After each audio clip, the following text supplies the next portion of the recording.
It is Wednesday, July 23rd. We're about to give you part 2 of our interview with the rowing McLean Brothers, who are attempting to set the world record for fastest rowing from Lima, Peru to Sydney, Australia.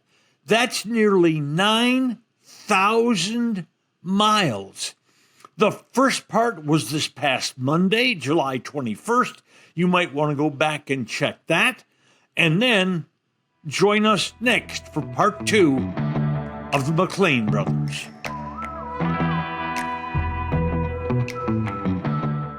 And now, a word from our title sponsor. Eyeing retirement? We aim to turn your nest egg into a paycheck with half the amount you've been led to believe. Fluent Financial combines in-house portfolio design risk management with income-generating investments designed to aid your financial independence. Our goal is to develop an effective portfolio strategy to help you retire sooner and have a better lifestyle. Fluent Financial can also implement a program that allows business owners to install a cash balance plan, which may potentially reduce income tax payments. You've worked hard to become successful. Let us help develop an effective portfolio strategy that works for you. Learn more today about Fluent Financial. Retire sooner, better lifestyle. For more information or to schedule a meeting, visit fluentfinancial.com or call 972-852-4800.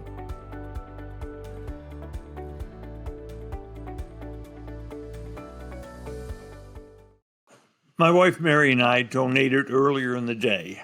And no, it's just, this is something special you're doing. And by the way, my wife Mary and I have also driven the North Coast 500 in Scotland. And we know all about having too much rain.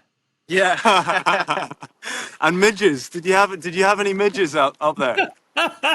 No. Yeah. I No. can't say we did. Yeah. So we actually live on the North Coast. It's an extra bit of the North Coast 500 that you can do. So it's not on the main route, but it's like an add-on. And we've got a little croft up there, and that's where we're based. So you might have driven past our through the hamlet that we're actually from. And we're from Edinburgh, but that's where we stay. Well, next time we talk, when you're on land again, we'll figure out why. And Mary and I may just drive that North Coast 500 again. I think you got to come back. Do it the other way. Do it the anti North Coast 500. I want to ask now about the boat. You've told us about what a special boat and special construction it is, but it also has a special name, the Rose Emily. Would you tell us why you named your boat Rose Emily? Yeah, of course. Yeah, no, it's a name that's very close to all of our hearts. So between Lachlan and I, so I'm the middle brother. Ewan, who's on the oars, is the oldest brother. Lachlan's the youngest. Between Lachlan and I, our parents, mum got pregnant and they were expecting a baby girl. And just tragically, very late on in the pregnancy, the child was lost. And mum and dad, she was going to be called Rose Emily McLean. And that was obviously a really traumatic experience for mum in particular, and dad as well. And yeah, we just wanted to, it's a tribute to her. It's a tribute to the sister that we never had. So yeah, the boat is called Rose Emily. You've told us about how you turn basically salt water into fresh water. But let's talk food for a minute. You can't possibly be carrying enough food for 4 or 5 or 6 months at sea, can you? I mean, amazingly, yes. When we left Lima, I have to say we were pretty low in the water. It was a bit touch. It was a bit touch and go. We had bags of food on deck, and it was right at the very limit. But no, we do. We have all the food we need for. We managed to fit about 150 days worth of provisions on board. So that's our upper limit. And if it takes us longer than 150 days, then we're going to be relying on the fishing rod a bit more. But the food is Yeah, obviously we're rowing all day and all night. There's always someone on the oars. We're constantly exercising, and so obviously we have quite a high energy output. So we have to consume a lot of calories. So we're on about 6,000 calories each per day, give or take, it depending on the conditions. And the majority of that is in the form of freeze-dried rations. So it's essentially space food. It's what NASA, I'm sure, use to send into space. It's food that has had all of the water extracted in a freeze-drying process, which means it's incredibly light, but it holds all the nutritional value that the original food had. So we have these little metal, they're like aluminium packets, food packets, and each meal is individually portioned up. And all you need to do is you add a certain amount of boiling water, leave it to rehydrate, and you've got yourself a delicious lamb sag or maybe a chicken curry. Did you mention that we made the meals? No, yeah, and so we actually we having done the Atlantic, food for us three is such an important aspect to a challenge like this, because it's not only your fuel, but it's the critical ingredient to keeping morale high. If you've got a good meal to look forward to at the end of the day or throughout the day, it's amazing the difference in all our spirits. And so we did the Atlantic, and we did, we took store-bought freeze-dried food from reputable brands, and it was good, it was fine, it did the job. But we swore after doing the Atlantic, we were like, if we do another row, we need to try and take some of our own home cooked food. And that's what we did for the Pacific. We had a very chaotic week in our junior school, our old school kitchen, making about 1,000 meals worth of curries, stews, pastas, rice dishes, you name it. And yeah. It, you mentioned bringing the fishing rod out. If you caught a fish, how would you cook it? So we've got this. It's a little stove called a jet boil. It's just like a camping stove, and we use that predominantly for boiling water. But there is very luckily, there's a little attachment so you can use a skillet. So we've got a very small skillet, and fun. We have had a bit of success with the fishing rod, especially in the first half of this journey. We had the first couple fish we caught were a couple wahoos, maybe about half a meter long. And then just after halfway, we hooked a big one. We hooked an absolute monster of a wahoo. It was Ewan, the older brother, who's the smallest out of the three of us. He's the one who had it on the line. He brought it in, and it was about the size of him. No jokes. It was about 1.5 meters long. And we played it for about 45 minutes, and then finally it was tired enough that we could bring it on board. And yeah, it was, as you can imagine, pure elation on board. But then, what the hell do we do with about 40 kilos of fish? We haven't got a fridge. We haven't got any way to really store it. It's incredibly hot out here. So we just had to try and get through as much of it as we possibly could. And we did. We did a good job. But as a result of that, we've been pretty tentative with putting the rod back in, because I think we over-indexed on the wahoo. And now we're a bit scared that we might catch something even bigger. You never know. Like, we could have caught one of those monsters that was just tracking behind the boat. If you caught that, you'd be buggered. It would, and then if it started going in the wrong direction, it'd be like a sleigh ride. It could jeopardize the trip. I don't want to be indelicate, but tell us about going to the bathroom. Yeah. Okay. So it's a very sophisticated living environment, Norm. We've got an ensuite. There is a toilet on board. It is, some would say it looks a lot like a bucket, but it's a very special bucket. It's got quite a thick rim, which nice and comfortable to sit on. And to be honest, initially, it's very challenging. It was very challenging because you're getting used to. We've had up to 20-foot waves, and sitting on a bucket trying to go to the loo in those conditions is challenging. And you're hanging on with both hands either side of you to kind of keep you upright, because a spill of the bucket is the greatest offense. But no, I mean, now I would say it's part of the day that we look forward to, because it's one of the few moments that we just get to sit down, and you get to sit down for a few minutes and you lap it up, enjoy the view, and yeah, there you go. It's quite liberating. So maybe I don't know, maybe not. I wouldn't. Maybe it's not to advise listeners, but if they're struggling for a spare toilet, a bucket, it does the trick. It's portable. You can carry it around with you. What kind of technology is on your boat that enables you to be seen and talking to us? I know it's remarkable, and it's I mean this is really down to, we've got a Starlink Mini attached to the back of the boat that gives us satellite access, and we can do video calls like this, which is just, it's remarkable. Even in the last sort of 5 years since our Atlantic voyage, we were talking to our shore team through sat phones and the occasional WhatsApp message if we could get this quite clunky thing called a BGAN up and running. But yeah, no, we've got Starlink Mini for speaking to people, live conversations, sending back media.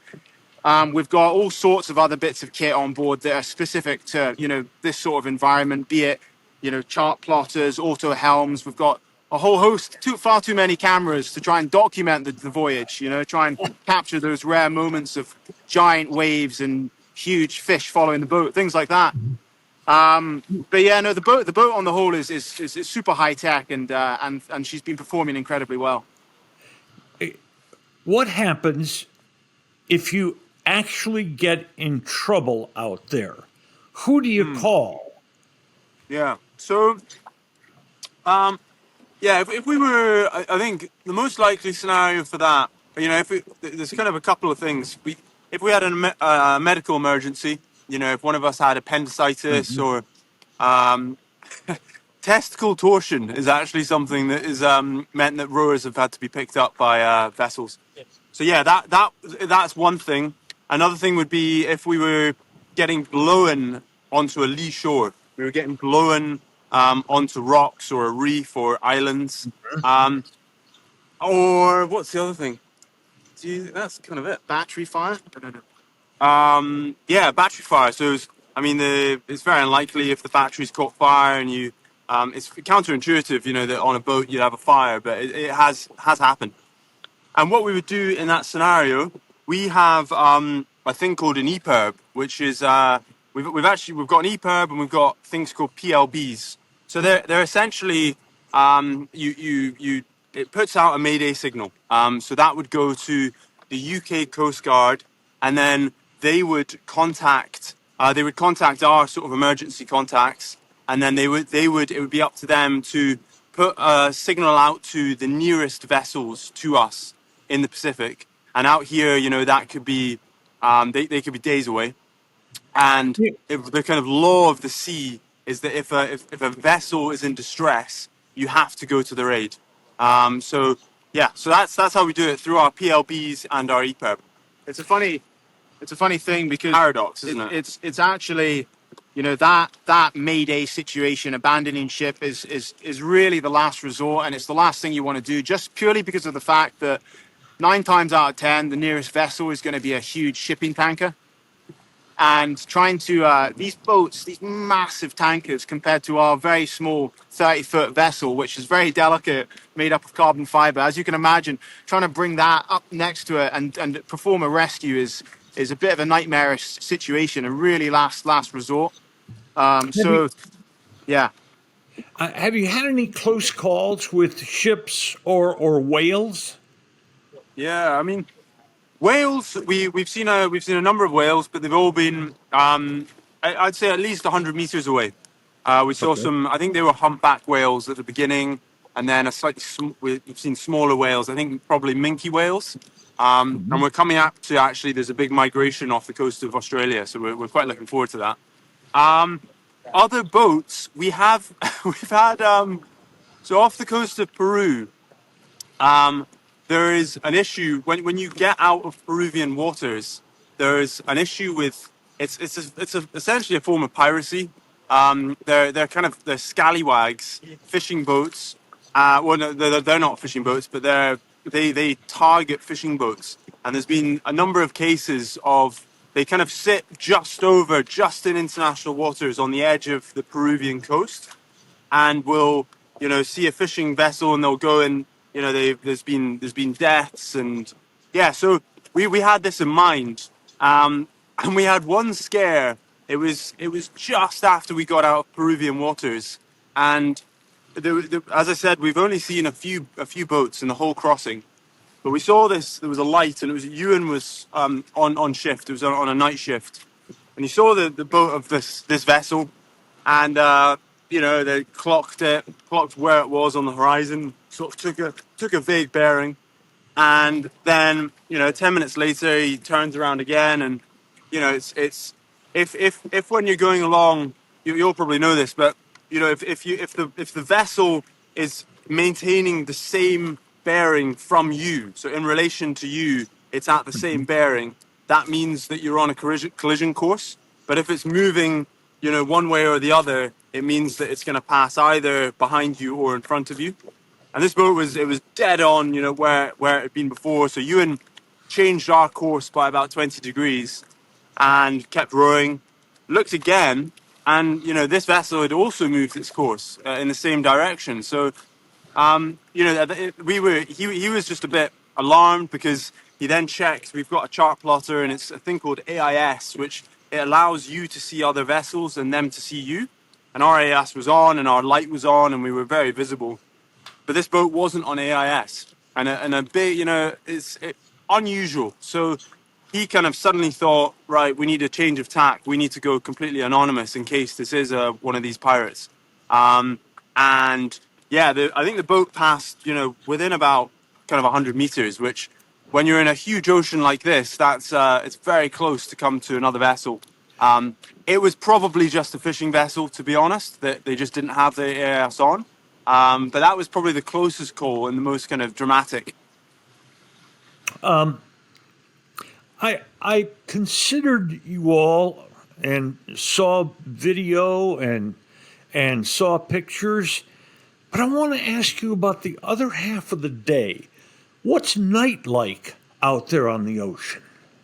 Yeah, I mean, you're so right, because it's actually where we've been for the majority of the crossing. It's actually been more night rowing than there has been day rowing. We've got it's about 10 to 11 hours of daylight and then 13 hours of darkness. And I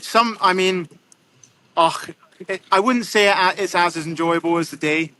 Some nights are really quite magical. When you've got a clear sky, there's no cloud cover, and you've got the full view of the night sky with no light pollution whatsoever.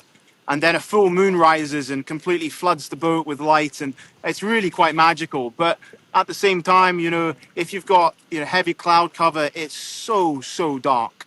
It's completely pitch black, and we try and minimize the number of lights on board the boat. The only thing we can see is the auto helm readout, and even that we fade down at night. So it is completely pitch black. So yeah, I mean nights can be you're obviously us as humans, we're designed to be asleep when it's dark. And so all you really want to do when you're on your night shift is close your eyes and try and fall asleep. But, we've got to keep the boat going. We've got to keep her on her course.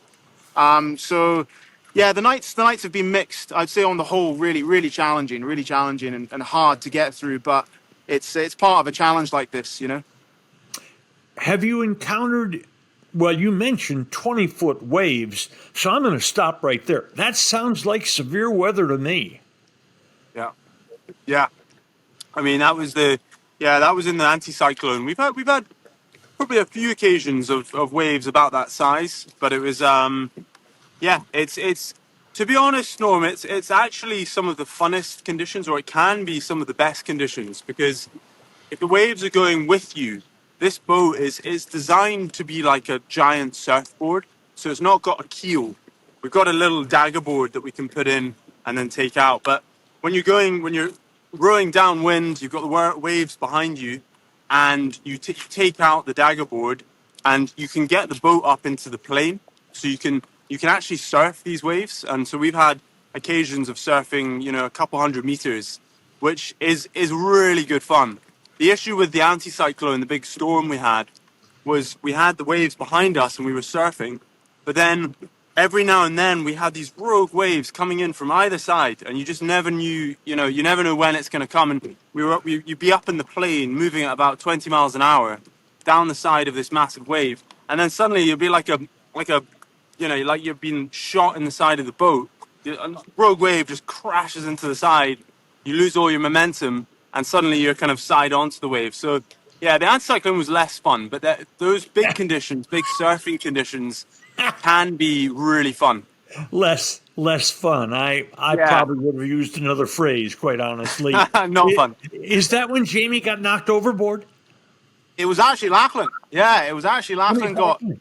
got sent overboard. Yeah, and it was the second night of this storm, and night had descended. Ewan was on the oars. I had actually I we begin to phase out. At the end of the day, we phase out and start going to bed, and then we break into the one-on routine for the night shifts. So I was in the bow cabin, and it had been it had been quite hot. So I'd cracked the door a very, very small amount to allow some ventilation. The doors are designed to do that. And then Lachlan was kind of getting ready at the stern cabin door where we're standing right here, right where I am. And he was just getting ready, starting to take off his jackets and stuff and get ready to climb into the cabin. Because in those big conditions, you've got to be really quick. Because if you choose the wrong moment to go in the cabin, rogue wave hits, floods the cabin. It's a disaster. Not only does it make the sleeping quarters extremely uncomfortable, but it can wipe out some of our electronics, which could be disastrous for this crossing. So he was looking out to the sea and waiting for that moment in the waves, that gap in the waves. And just as he was looking out, this massive, you reckon it was about twice the height of you. So you're talking easily a 15 to 20 foot wave at right angles to the boat, just came at us like a snowplow. And here, right beside me here, there's like a carbon pole, which is we use for putting cameras and stuff on. Lachlan obviously just reaction would grab whatever he could. The carbon pole just ripped off the boat, and Lachlan was taken with it, flown over the safety lines. And then the next thing he knows, he a completely new view. He looks up, he's completely disorientated, and then there, right in front of him, is the stern of the boat, the back of the boat, which you should never really see on a crossing like this. And thankfully, we're always clipped on. We wear climbing harnesses, like rock climbing harnesses, and these marine grade safety lines. So we're always clipped to the boat, which is the most important bit of safety kit. And so thankfully, Lachlan was clipped on, and so he was being dragged behind the boat, but he was still attached to the boat. And Ewan was on the oars, and he saw all this happening. Lachlan just taken completely out by this huge body of black water, towering wave. And Ewan jumps up, runs to the stern. There's Lachlan, reaches out a hand, pulls him overboard. I'm in the cabin, and it was quite a bizarre thing from the cabin's perspective because I was half asleep, and then before I know it, it feels like the boat's capsizing. I thought we were capsizing, and water started flooding in the door in this tiny little gap that I'd created for the ventilation, getting all the bed sheets wet. So I, in a very disorientated way, closed the door. The boat rights itself, and I look out the tiny little window that we have in the cabin door, and all I see is Ewan at the oars, kind of sprawled across the deck. He jumps up and runs to the stern, and I'm like, he must be, there must be a cushion or something about to blow over deck because we've lost a few things in rogue waves. And he sticks out a hand. He doesn't pull in a cushion. It's Lachlan.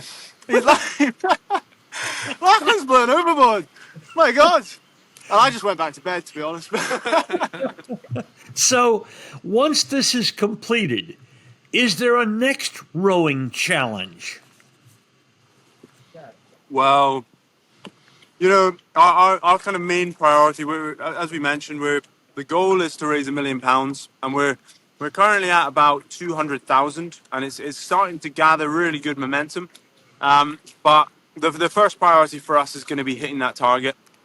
So if we can raise £1 million, that will be $1.8 million. yeah, I don't know about I the don't know. conversion rate. I don't. We're not sure what the conversion rate is, but it would be £1 million would be 40,000 people with clean water for life. So that's really why we're doing this, and we need to hit that target before we start planning another adventure. We are going to hold on to the boat because we've got such a connection with this boat. We've helped to build it. We've now done this crossing in her, and so there might be some more rowing. We'll see how we go. We'll see if our girlfriends will stay with us through another crossing. We'll see. In other words, Norm, if we don't hit the £1 million target, we might just need to keep rowing. I don't know where we go. I don't know where we go from Sydney. I don't think we want to go south to Antarctica. Where are you? We'll come to you. Yeah, if that'll help. Hey, you're welcome to come here. We've got a couple of extra spare rooms for you. Again, if you wish to donate, the website is the Maclean, MacLean, the McLean Brothers.com. I have a final question for you guys. Yeah. Who's the best rower? That's a good question. That is a very good question. Okay, probably Lachlan's the most built for a rower. He's the longest. He's got the longest these long gangly limbs that rowers like to have. But I'd say I don't know. I think I maybe in a 2K I'd maybe have you. But I think in terms of long distance, I think you're probably stronger. We all put in.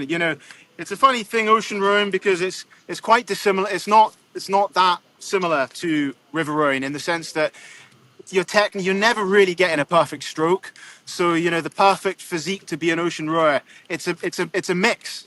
And I think that's why us as a team works quite well. We're all different sizes. Ewan's the smallest, I'm the average one, Lachlan's the taller one. And I think we balance out in different conditions because the boat's constantly rocking about the place. You're getting one oar in one side, one the other. So I think having a mix is to our advantage. Ewan's also great, Norm, because he's quite wee and he's also an engineer. He's a tech So man. if there's if there's an issue with the water maker or we just send him into the hatch. It's kind of open up the hatch and send Ewan in. He's like a Swiss Army knife or a Leatherman. You can throw him at any problem and he'll probably fix it. Jamie, Lachlan, and Ewan McLean, I can't tell you what a fascinating visit this has been. God bless you all and travel safely. Thank you so much for having us on. It's been an absolute pleasure, Norm. So nice to chat. And if we make it to the US to do some talking gigs, we'll hit you up for sure. Hey, we'll figure out how to get together because you never know when we're going to show up on the North Coast 500. Well, Sure. we're there. We're ready for you. See you, lads. Great, Norm. Thanks so much. That was great, guys. Thank you so much. Thank you. That was a really lovely conversation. You're an absolute pro. You've obviously been doing this for a wee while. Well, I was a sports talk show host in Dallas for the best sports talk station in America for 48 continuous years. That doesn't surprise me at all. Amazing. Hey. You're an absolute pro. Hey, I love the visit, lads. Take care of yourselves. Cheers, Norm. Thanks. Cheers. What an incredible hoot those three guys are. And what courage, what spunk to try to row from Lima, Peru to Sydney, Australia. If you'd like to contribute to their cause, it's the McLean Brothers, MacLean, the MacleanBrothers.com. I hope you enjoyed them. Thanks again to not only our producer, Mike Matern, who was on this for weeks, but also to our editor, Ashley Bullington. In 1993, Bob Samble opened the original Bob's Steak and Chop House on Lemon Avenue. 32 years later, the original Bob still greets you at the original Bob's. And now his sparkling new Bob's in Craig Ranch and McKinney has opened. Same fantastic beef and fresh seafood at these two Bob's, each run by Bob. Bob's Steak and Chop House. Today's episode has been brought to you by Fluent Financial. Retire earlier, live better. And by Bob's Steak and Chop House on Lemon in Dallas and in Craig Ranch in McKinney. Bob's, a Dallas tradition for more than 30 years. If you've enjoyed Just Wondering, please hit follow, and a fresh new episode will land in your mailbox early every Monday, Wednesday, and Friday morning. Should you know a sports fan who might like our work, please share our contact information with that person. Just Wondering is technically directed by my wife Mary, who is also occasionally a talent on the show. It's produced by Mike Matern, edited and posted by Ashley Bullington. Thanks for listening to today's episode of Just Wondering. I'm Norm Hitzges, and know that every day I'll be just wondering about something. And I'm Mary Hitzges, and I'll just be wondering too.